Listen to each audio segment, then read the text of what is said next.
តើមើលអំពីព័ត៌មានតាក់ទងទៅនឹងវិស័យទេសចរវិញម្ដងដំណើរមកចូលរួមនៅក្នុងព្រឹត្តិការណ៍ជំនួបផ្លាស់ប្ដូរពាណិជ្ជកម្មទេសចរកម្ពុជា CTM 2026 ដែលមានរយៈពេលចំនួន7ថ្ងៃរបស់បណ្ដាប្រតិបត្តិការទេសចរនិងអ្នកផលិតមាតិកានៅក្នុងតំបន់អាស៊ានគឺបានបញ្ចប់ទៅប្រកបដោយជោគជ័យហើយក្នុងនោះយើងឃើញថាបណ្ដាក្រុមហ៊ុនទាំងនោះបានបង្ហាញនៅការសម្រេចយកនៅកញ្ចប់ទេសចរកម្ពុជាទៅផ្សព្វផ្សាយលក់នៅក្នុងប្រទេសគេរៀងៗខ្លួនដើម្បីនាំភ្ញៀវទេសចរធម្មជាតិនានាមកទស្សនាកម្ពុជាតំណាងក្រុមហ៊ុនទេសចរនានាមកពីប្រទេសឥណ្ឌូនេស៊ីបានបញ្ជាក់ប្រាប់ BTV នៅថ្ងៃទី3ខែមេសានេះថានៅក្នុងដំណើរទស្សនកិច្ចសិក្សាស្វែងយល់ពីសក្តានុពលទេសចរនិងចូលរួមព្រឹត្តិការណ៍ CTM 2026ដែលរៀបចំដោយសមាគមទេសចរអាស៊ីប៉ាស៊ីហ្វិកប៉ាតាប្រចាំនៅកម្ពុជារយៈពេល7ថ្ងៃគឺចាប់ពីថ្ងៃទី27ខែមីនាបណ្ដាក្រុមហ៊ុនការីទេសចរមកពីប្រទេសឥណ្ឌូនេស៊ីម៉ាឡេស៊ីនិងប្រទេសសិង្ហបុរីជាដើមគឺបានមើលឃើញថាកម្ពុជាជាគោលដៅមានសុវត្ថិភាពខ្ពស់មិនដោយព័ត៌មានគេផ្សាយពីកម្ពុជាថាជាទីតាំង online scam ហើយជាងនេះទៅទៀតនោះគឺកម្ពុជាសម្បូរទៅដោយគោលដៅទេសចរមានភាពតាក់ទាញខ្លាំងមានភាពអច្ឆរិយៈនិងផ្ដល់តម្លៃបន្ថែមជាច្រើនដែលភ្ញៀវទេសចរអន្តរជាតិគួរតែត្រូវនាំគ្នាមកទស្សនាកម្សាន្តនិងផ្ដោតការធ្វើវិនិយោគ My company name is Sultan Tebing, located in North Sumatra, Sumatra Island. In my country opinion about this country, many scam, many everything mess. Yeah. But after we are visiting here, it's totally different. Yeah. We stay 2 nights in Phnom Penh, 2 nights in Sihanoukville, and then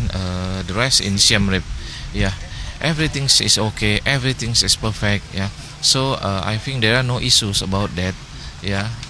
We committed to invite more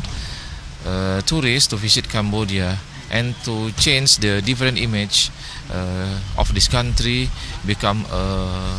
the hospitality, good hospitality, and everything is fine. Tourism is good, so the country is worth to be visited as one of the best destination in the world. I am from Jakarta, Indonesia, so I am working as a wholesaler, means that I am giving service to travel agency in Indonesia. After the 7 days trip, so now I can have clearer picture about the Cambodia, how will be the tour that we can create. I say because we visited already Phnom Penh, Sihanoukville, and Siem Reap. So it seems it's a very good package to promote to Indonesian. Actually, we already even started to promote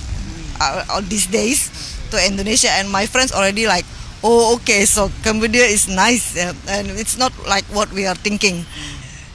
Thank you very much for Pata Cambodia for treat us very well.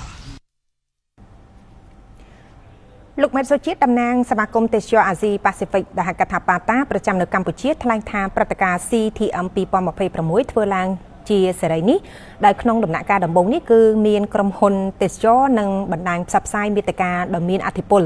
មកពីប្រទេសឥណ្ឌូនេស៊ីសិង្ហបុរីនិងម៉ាឡេស៊ីនៅក្នុងតំបន់អាស៊ានដែលជាភាគីអ្នកទិញ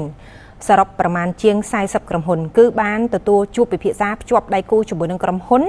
ទេសចរនៅកម្ពុជាដែលរួមមានក្រុមហ៊ុនសន្តាគារការីទេសចររមណីយដ្ឋានភោជនីយដ្ឋាន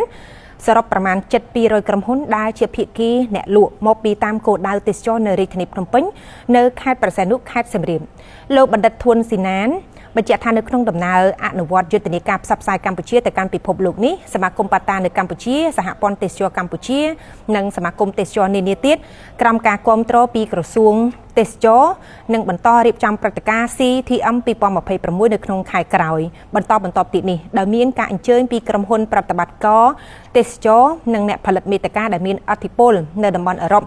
អាមេរិកចិនកូរ៉េឥណ្ឌានិងប្រទេសនានាទៀតបំណងចង់ឲ្យគេមកមើលឃើញដោយផ្ទាល់នៅសក្តានុពលទេសចរកត្តាសុខសុវត្ថិភាពនៅកម្ពុជាដើម្បីឲ្យគេជួយផ្សព្វផ្សាយពីកម្ពុជានិងទាក់ទាញភ្ញៀវទេសចរអន្តរជាតិមកទស្សនាកម្ពុជា